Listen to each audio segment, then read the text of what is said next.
আজ 50 জনের মতো ছিলেন রাষ্ট্রদূত এবং ইউএন এজেন্সি বা এদের প্রধান, 50 জনের ঊর্ধ্বে। তেমন কোশ্চেন আনসার আজকে ছিল, এমনি দেরি হয়ে গিয়েছিল।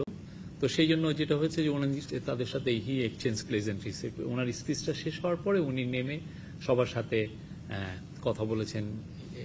হি ওয়াজ এক্সচেঞ্জেস প্লেজেন্ট্রিজ। আমেরিকার সার্চ দ্য অ্যাফেয়ার, ওনাদের তো অ্যাম্বাসেডার এখনো আসেননি, সার্চ দ্য অ্যাফেয়ার ছিল। আমাদের যা ইন্টারন্যাশনাল আমরা যে কন্ট্রাক্টগুলো হয়েছে আমরা এটা অব্লিগেশনগুলো আমরা মিট করব। এই ক্ষেত্রে কোনো অ্যাম্বিগুইটি নাই। না, অ্যাডিশনের কিছু না। ওনারাও তো শুনেন, he is the head of the interim government, ঠিক না?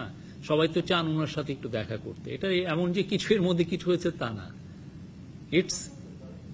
এটা ওনার আসছেন ওর সবার সাথে, এটা তো একটা মানে আমি বলবো যে উনি সবার সাথে দেখা করেছেন, ওরাও ওনার সাথে দেখা করতে চাচ্ছিলেন।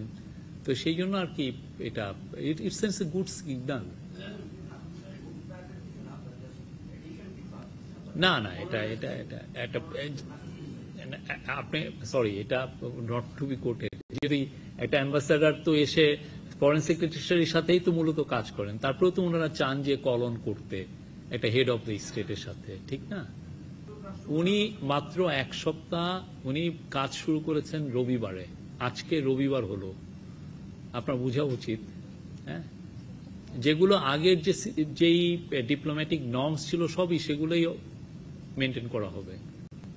এটাকে আমরা বলেছি এটা একটা মিট অ্যান্ড গ্রিট প্রোগ্রাম। এটা আমি আপনাকে পরে জানাতে পারবো, আমার জেনে দেখতে হবে কতগুলো, আমাকে ফরেন মিনিস্ট্রি থেকে জানতে হবে। আমরা প্রচুর, আমি বলতে পারি যে প্রচুর।